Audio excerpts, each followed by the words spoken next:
1350 ESPN. Here it is, Wickett's World on a Friday. And man, what a difference a week makes from where we were at last week going into the Cy-Hawk game, the biggest Cy-Hawk game in the history of the state.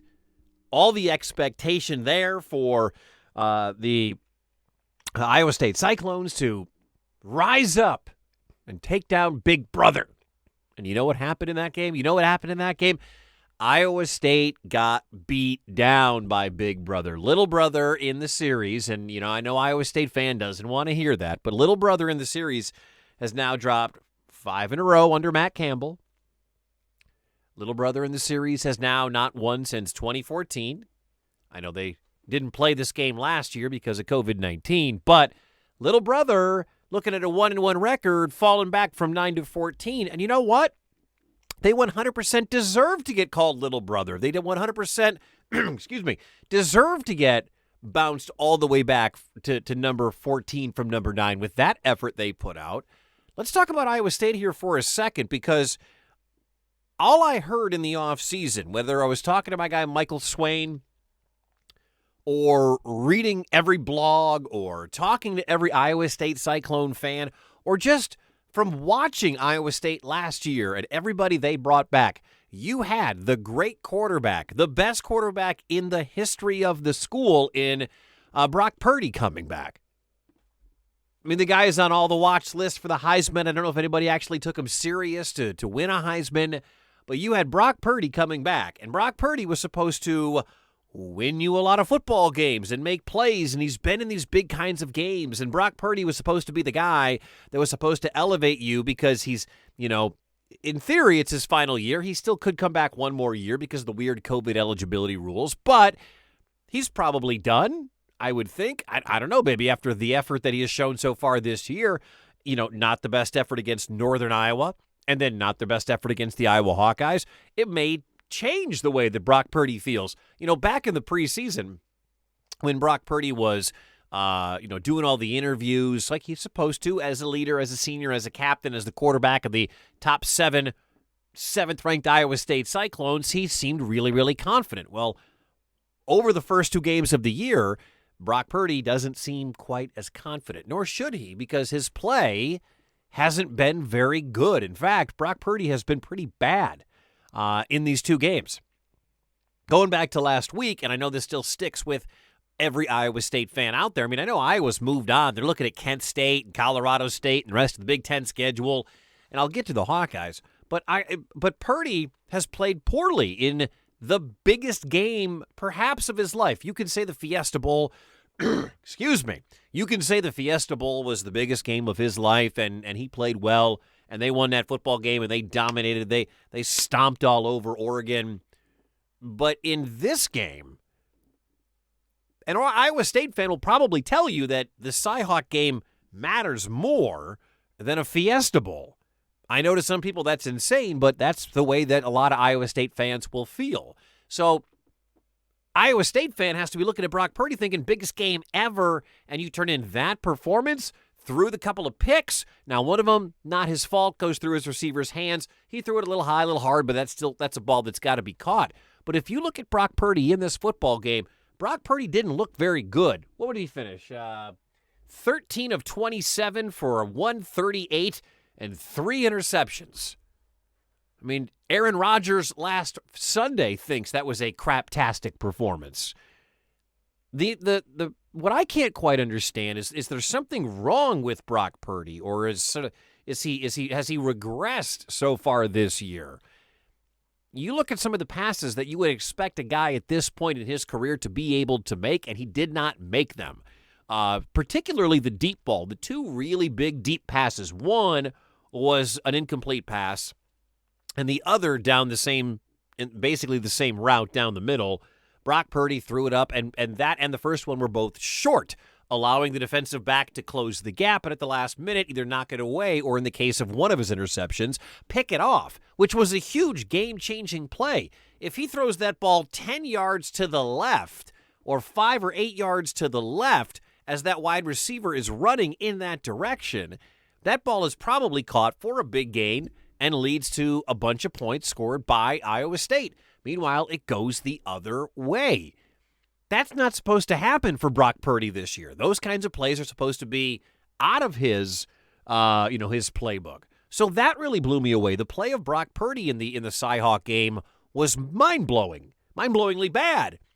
The play of Breece Hall, the one play that matters for Breece Hall. I mean, Hall finished with 16 carries, 69 yards, and a touchdown. Nothing spectacular, but on the first drive of that third quarter, after Iowa State scored at the end of the first half and then got the ball back and they were starting to go the other way, and you thought, okay, they're going to go back-to-back, and this game is going to be great. This game is going to be fun to watch.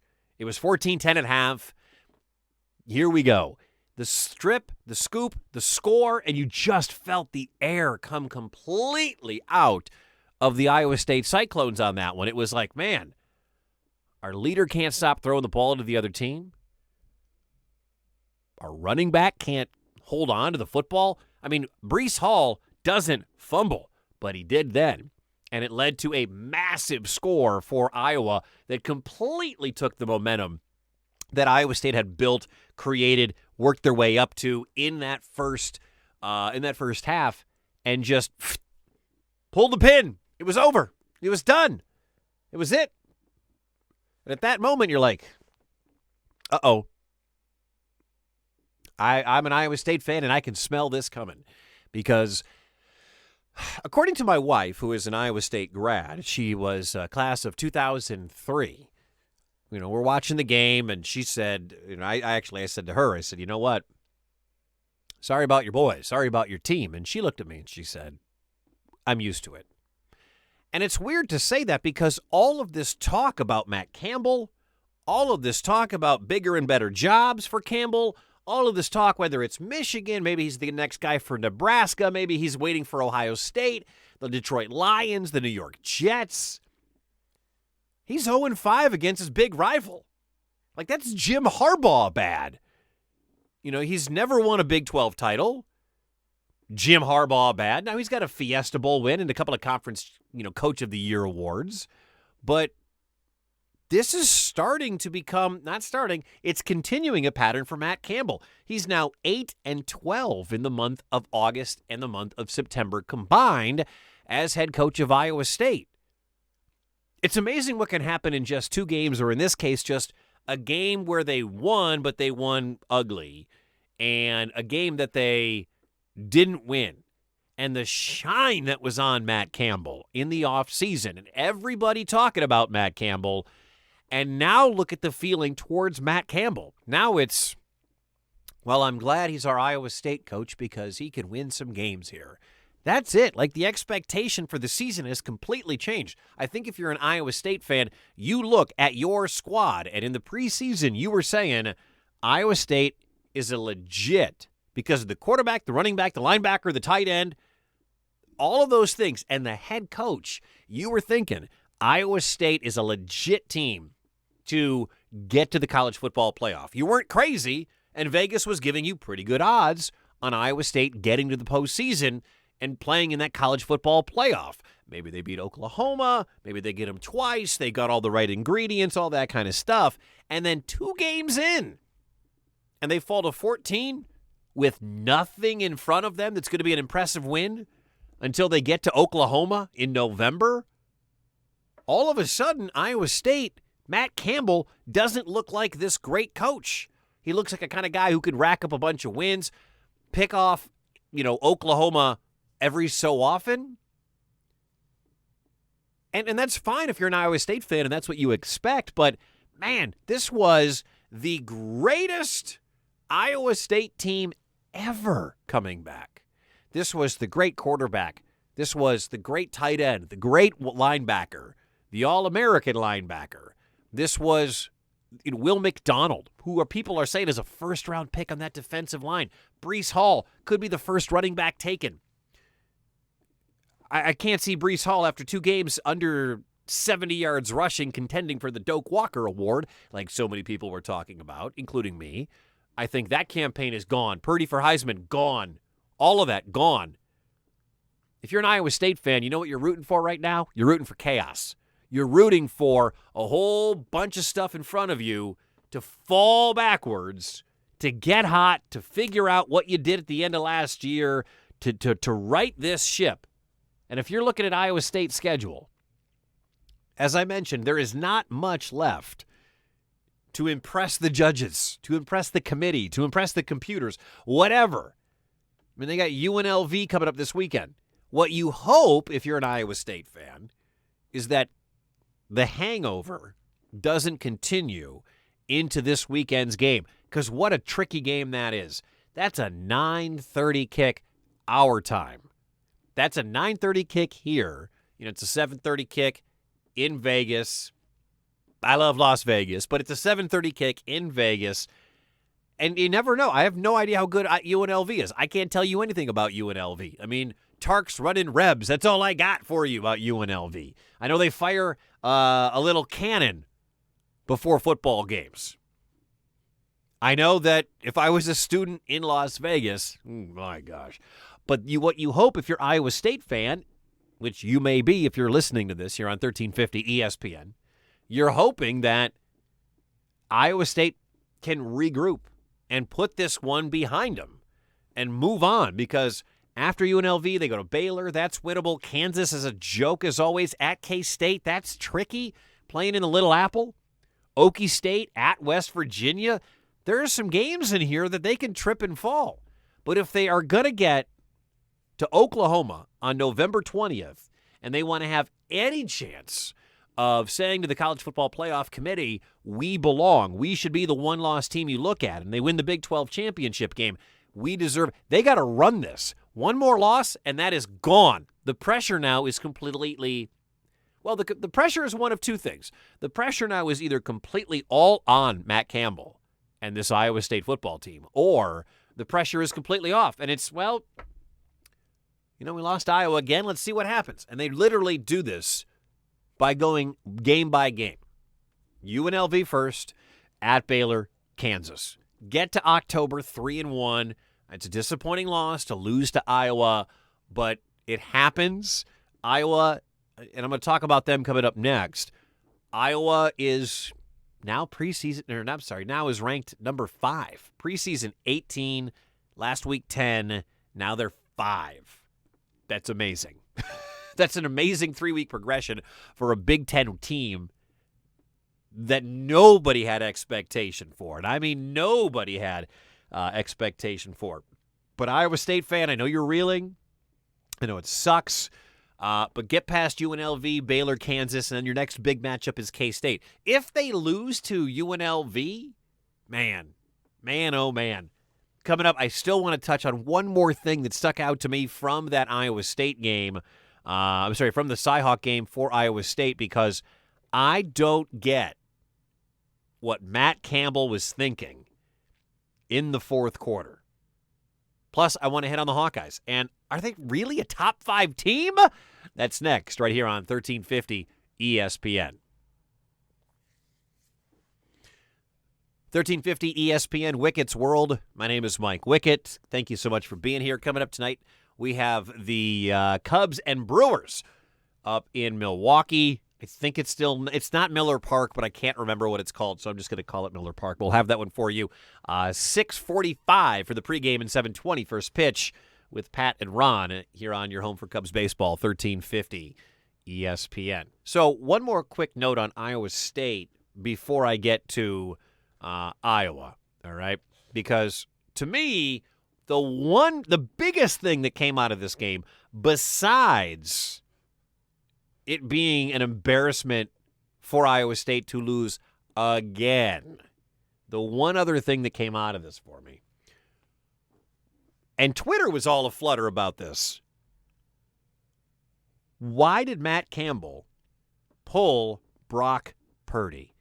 I know he had thrown 3 picks and he wasn't playing great. But why in the world, if you're Matt Campbell, do you pull Brock Purdy?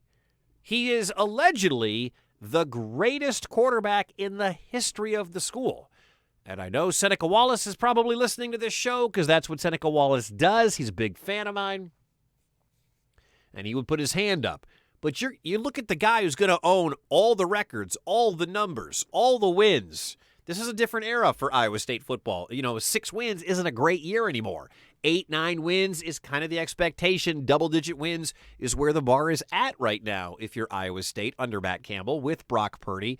And for him to pull Purdy in this football game was shocking. Absolutely shocking. There were like 10 minutes left in the fourth quarter. And I thought, that's the white flag. You just waved the white flag down.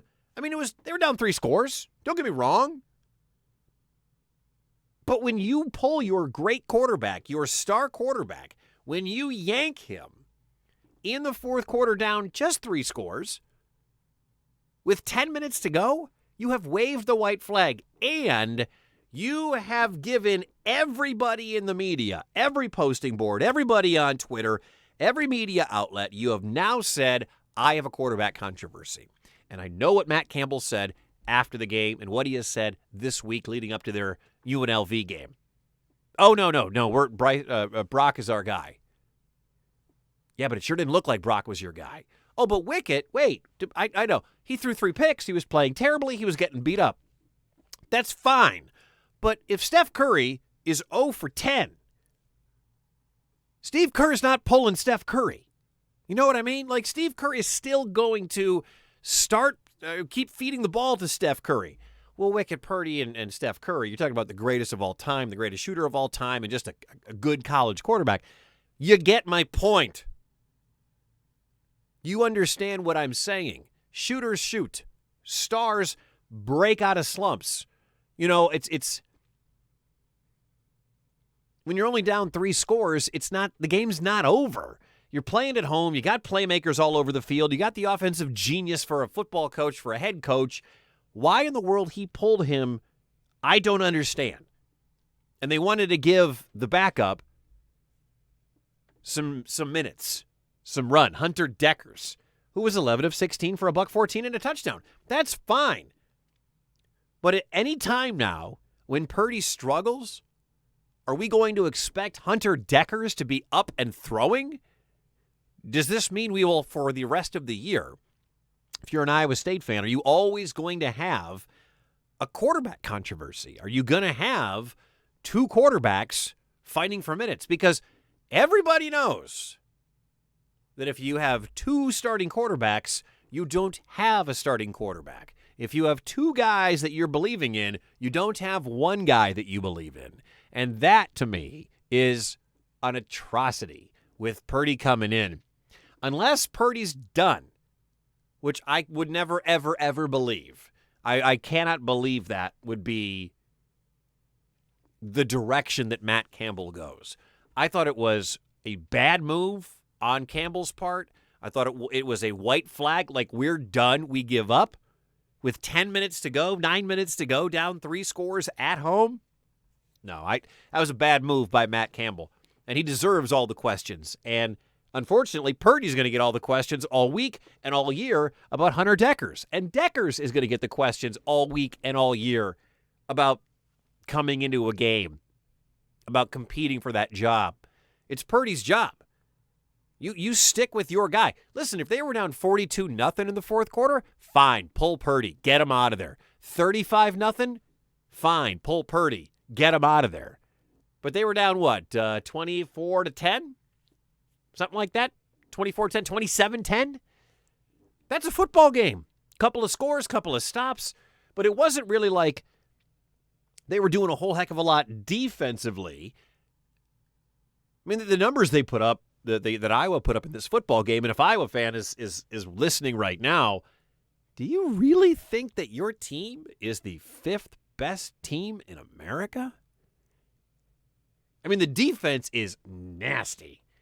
Absolutely nasty. When you see Jack Campbell with that scoop and score, and the way those guys fly around, and the way they beat you up on the offensive line, that defense is absolutely nasty. They're going to make games ugly for a lot of football teams. I truly do believe that. I think there are going to be a lot of teams on Iowa's schedule. They're going to see Iowa come. And I don't know if they play Ohio State. Look at their schedule real quick. Nope, they don't play Ohio State. Who knows how good Ohio State is after what happened to them. But there are going to be a lot of teams on this schedule. They're going to beat up physically. It's a 12-round fight with a bunch of body blows before they go for the knockout punch. But back the truck up here for a second. Iowa hasn't looked great on offense for 2 weeks. They didn't look great on offense in the first week. They had the two pick sixes by Riley Moss. They were in great field position a lot. You had the big run by Tyler Goodson. And then in this one against Iowa State, Petrus wasn't great. Petrus hasn't looked great. He's been okay. He was 11 of 21, had the one touchdown pass. Tyler Goodson, 21 carries, 55 yards. That's an average of 2.6 yards per carry. Now, granted, Iowa was in great field position a lot in this game, just like they were against Indiana.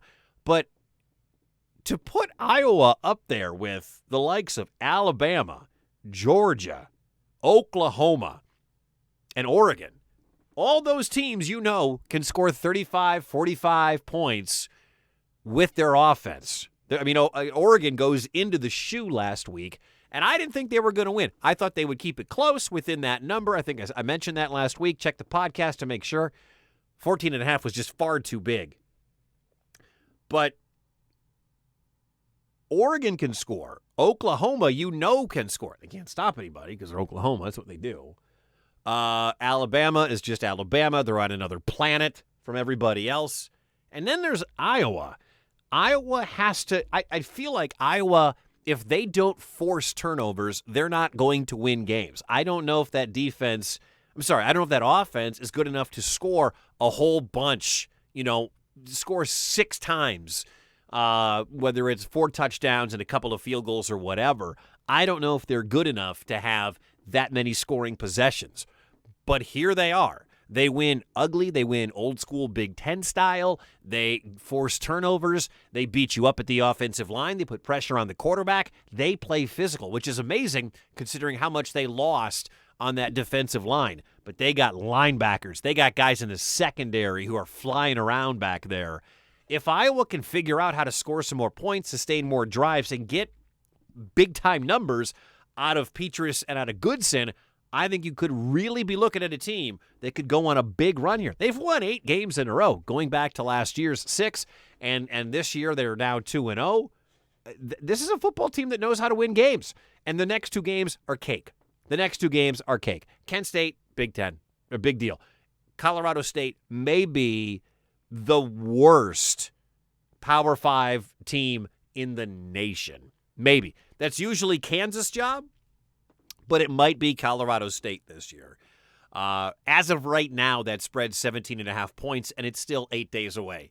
If you can get that number low, get that number low. There's my betting advice. Then they go to Maryland, and then they play Penn State. Some real measuring stick games out of the gate in the Big Ten. And, of course, people are going to wonder about Wisconsin. I don't know what to make of Wisconsin. They lost to Penn State. Graham Mertz doesn't look like he's gotten a hell of a lot better. And then last week they beat Eastern Michigan. Big deal. That's like what's going to happen with Kent State and Colorado State for Iowa, assuming they don't have a letdown game. So there's your Iowa State recap from the week, where they go in the future. The Hawkeyes are up to number 5. They've got a couple of winnable games in front of them. Iowa State, I don't know what's winnable right now. I don't know what's winnable, and we shall see. All right, coming up, we are going to switch gears to the National Football League. I got to talk about something that is really, really making me mad, making me angry, and I'm seeing it all over the sports media world. Also, we'll look at the rest of the big football games over the weekend, just like we did last week. This is Wickett's World. My name is Mike Wickett. Follow me on Twitter at Mike Wickett and follow us at ESPN DSM. But we'll hit what is just making me mad coming up next here on 1350 ESPN. All right, 1350 ESPN. It's Wickett's World. My name is Mike Wickett. Thank you so much for being here. Big college football weekend, big NFL weekend. We'll go over the biggest games of the weekend coming up. And don't forget ESPNDesMoines.com. For some reason, somebody here at ESPN Des Moines has decided to tweet out my record week 1 in my own football challenge where I am 6-10. Not real thrilled with that. But for some reason, we decided we had to go ahead and do that. But I digress. So as you know, I'm a Green Bay Packers fan, and I root for the team up in Titletown, USA. And last week's game was horrendous. You know about it. It was Aaron Rodgers. It was a terrible game. They got beat 38-3 by Jameis Winston and the New Orleans Saints. And predictably, the entire sports world has melted down over the performance of the Green Bay Packers. And predictably, the entire sports world has melted down over a lot of things in week 1 of the NFL season. I understand what my friends in the sports media industry have to do. I get it. You want clicks, you want eyes, you want ears, you want people to watch, to listen, to read, to consume every single thing that you do. I understand that. Hell, that's what I want too, right? Like, I want you to listen to this show. I want this show to grow. I want you to read my blogs. I want you to read the things that I write on the internet. I want you to follow me. That's what we all want. That's how we all have success. That's how we all make our money, earn that cheddar. But good bleeping Lord, am I angry at the sports media industry today. Because it was literally one game. Specifically Rodgers, but I have a whole list of things like Kyle Pitts, I saw, was officially declared a bust by some. James Robinson is officially done. The Jaguars running back. There were so many things, so many overreactions from week 1 of the NFL season, but I specifically want to talk about Aaron Rodgers and the Green Bay Packers, because that's the team that I care about. I know there are a lot of Packers fans in and around the area, but it was literally one game. It was terrible. They looked bad. They had no answer. The offensive line, although Pro Football Focus graded them out very well, the offensive line didn't look great. Aaron looked terrible. The game plan was an absolute freaking joke. To only run the ball, a dozen times in a football game? And I know they were behind at the end, so they let Rodgers throw. But you have Aaron Jones. And Aaron Jones is a top 5, top 6 running back in the NFL, and you gave him less than 10 touches in a football game. A.J. Dillon is the thunder, is the hammer to go along with the lightning that is Aaron Jones. I mean, he was averaging 4 yards a carry, only got about 5 carries in the game. Maybe even less than that. But the game plan itself was terrible. But I, as a Packers fan, as someone who bleeds the green and gold, who carries the G, I did not in any way get done watching that football game on Sunday, that loss last week, and think, Aaron Rodgers doesn't care. That's been said. Aaron Rodgers doesn't want to be a Green Bay Packer. That's been said. Aaron Rodgers is doing this on purpose. That's been said. And that's a joke. All of this is a flipping joke. Rodgers had a horrible game. The Packers had a horrible game. I have always said, if you had followed my career wherever I have been, I have always said that in the National Football League, you aren't who you are until October. How many times are the Dolphins 2-0 or the Jets 2-0 or whatever? And you look at that team and you're like, are the Jets 2-0? You know they're not 2-0 good, but they are 2-0. Or somebody in the NFL, or the Bears are 2-0, or the Lions, or whatever. And there's all this talk, and you're like, no, I've been here before. I know how this works. The Lions win a game. Everybody wonders, are they back? It's like when Texas actually wins a football game, and you're like, is Texas back? No, Texas is never back. Nebraska's never going to be back. It is the 4th preseason game in this shortened preseason. It was the first time Rodgers had played with these guys. Now, I know there are other teams in the NFL that gelled and looked good in week 1. Packers didn't. But the fact that the 17-game season is now one game in, except for the Giants and the Washington football team from last night. But the fact that we are one game into a 17-game schedule, and so many people, like Jermichael Finley, former Packers tight end, who says a lot of inflammatory things that you can't really put a grain of salt with, he basically said it's time for the Jordan Love era to begin. Listen, I have full faith in Jordan Love. I am a Jordan Love guy. I'm going to buy the Jordan Love jersey. I will have I believe in Jordan Love. But now ain't the time. If in 4 or 5 weeks the Packers still look this bad, if Aaron still is throwing multiple picks, one when he got hit in the nuts, like you said on the Pat McAfee show, and that's why he threw the pick. Okay, fine. Whatever. I don't care. This was game 1 of the NFL season, and an extended NFL season, a 17-game NFL season. If you literally look at week 1 of the NFL season, and you look at the team that wins the Super Bowl and look back at their week 1 performance, oftentimes it's not the same team.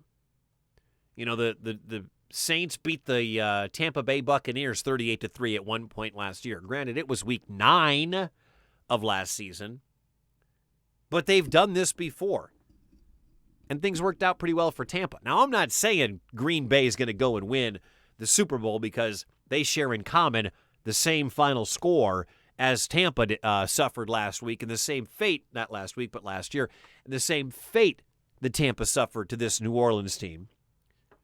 But there's just so much overreaction in the National Football League about everything, about every team, after one game. And another thing. All right, so I realize if you're a Packers fan or if you just watch from the outside, you know that when the Packers fired Mike Pettin as their defensive coordinator and replaced him with Joe Barry, Packers fans weren't all rah-rah excited about that one because he, of course, was the defensive coordinator for the 0-16 Lions. He had some pretty bad defenses when he was the defensive coordinator in Washington. But this is a guy that was there in L.A.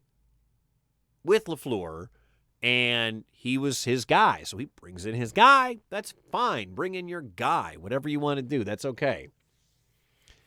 So he brings this guy in. People are upset. Defense didn't look great. They didn't have any answer for Jameis Winston. You hear Sean Payton kind of expected that what he was going to, what the defense was going to throw at Winston.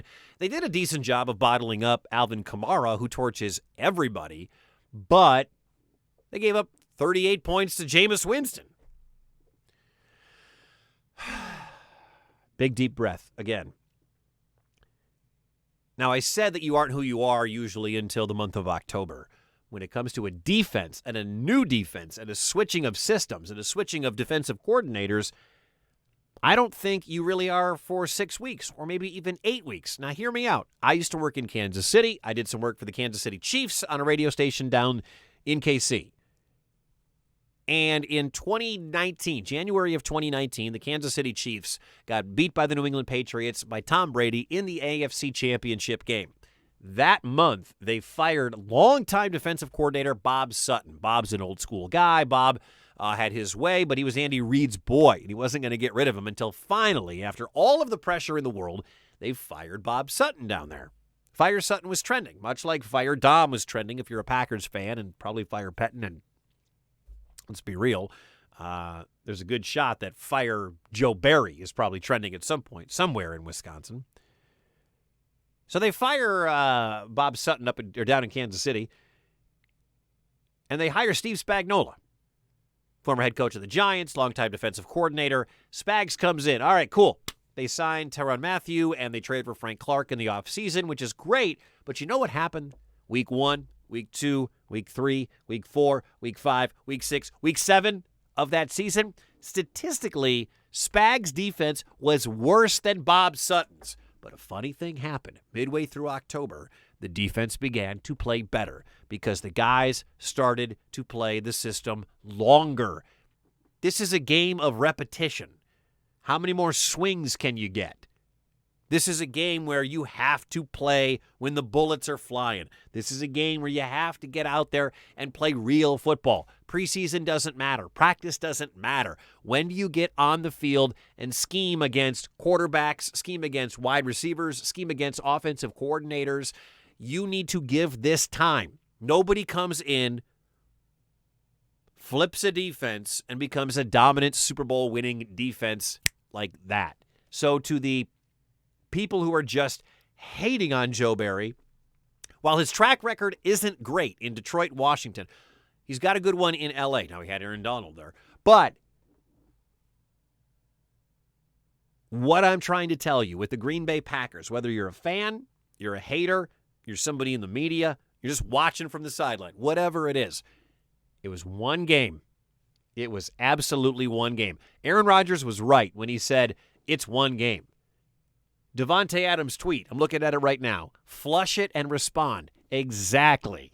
And now, for the Packers, it's Lions week. And what does that mean? Well, the narrative is about to change. If the Packers win 45-10, what's the new narrative? Is the storyline of the Packers, oh, they're back? They're good? Rodgers is fine? Defense is fine? No, it won't be. The narrative on the Lions game, if they win 45-10 or some sort of blowout like that, the narrative will be, well, it's the Lions. They're supposed to be the Lions. Aaron Rodgers has owned the Lions. Everybody in the NFC North has owned the Detroit Lions, who had a really good quarter and a half against the 49ers last week. But that won't be the storyline should Green Bay blow out or even beat Detroit handily. It'll be SOL. Same old Lions. So if you're a Packers fan, if you're an Aaron Rodgers fan, if you're me, get back to the drawing board. Go on Monday Night Football. Run the damn ball with Aaron Jones. All this talk of is the Packers offense figured out? No. They played cover shell. They had gaps up the middle. They didn't blitz anybody.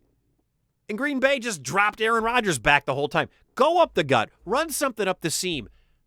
Find a tight end over the middle. There was space there, and they absolutely did not take advantage of it, whether that's a Rodgers thing, a LaFleur thing, whatever. Re-scheme this thing. Come out fired up. Show that intensity that people at Lambeau Field come to expect. Get fat on the Lions. And you know what? Get fat on the Lions and do it on national TV. And shut everybody up, because I'm sick of it. I am sick of it. All right, coming up, big football weekend. We'll hit the biggest college football games. There are a couple of them that are really, really big, and also all of the games of the National Football League. God, what a great weekend of NFL football. We'll hit them all next here on 1350 ESPN. 1350 ESPN, it is Wickett's World. I really feel good about that cleansing, so I appreciate you letting me do that, because I've been sitting on that all week.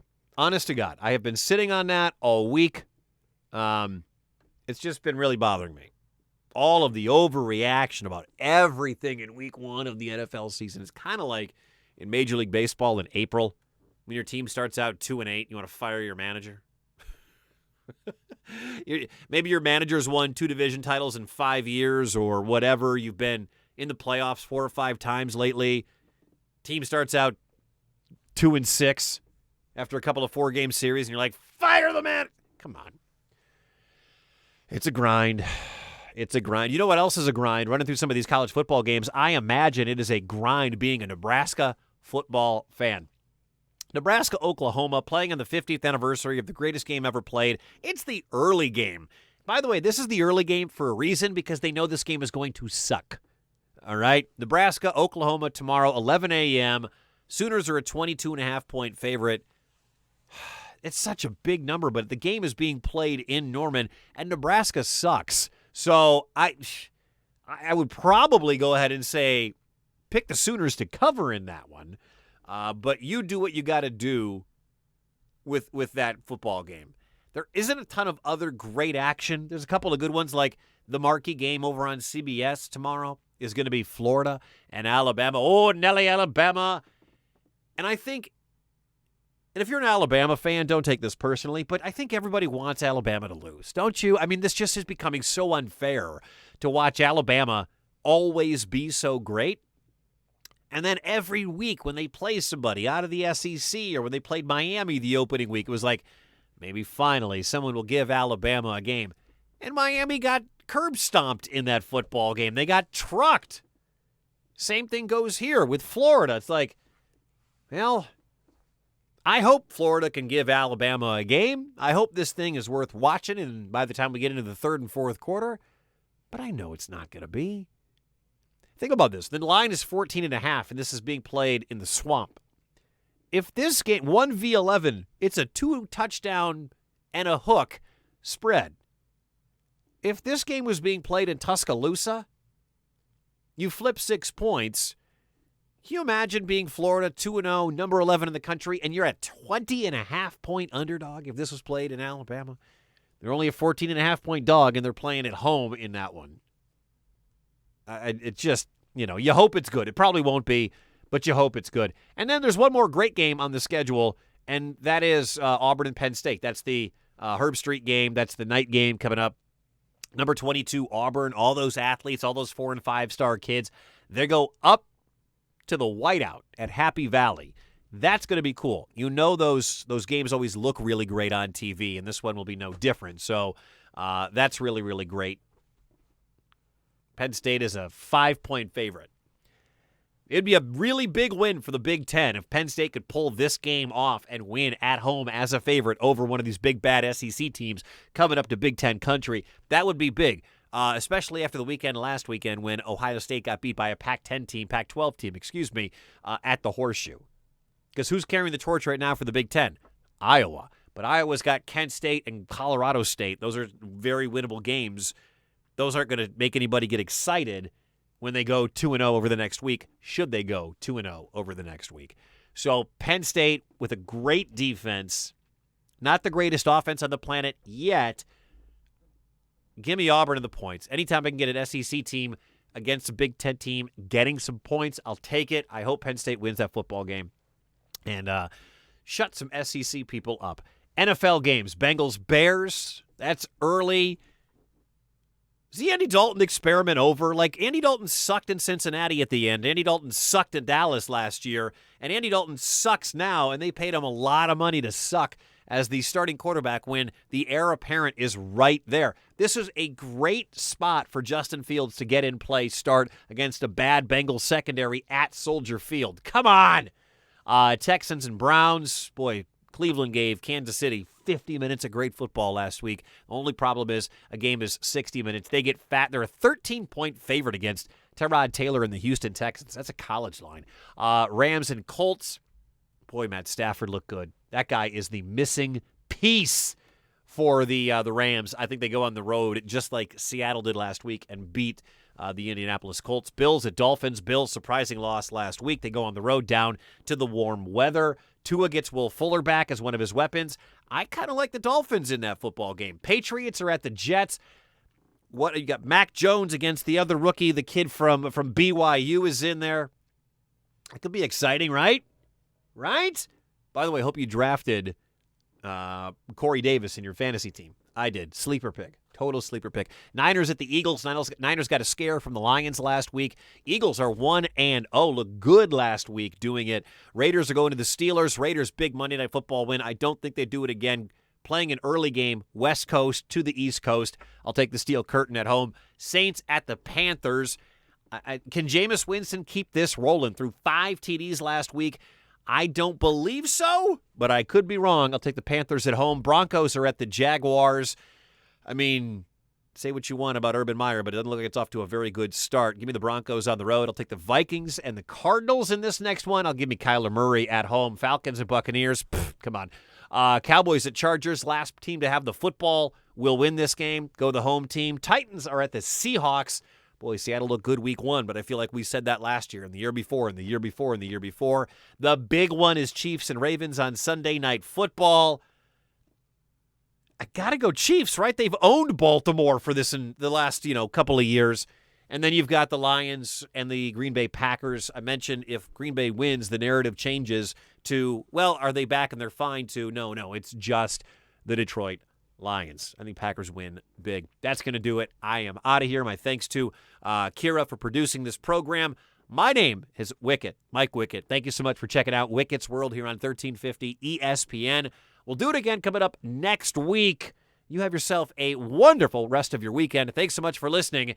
Big announcement Monday. Make sure you're listening to 1350 ESPN.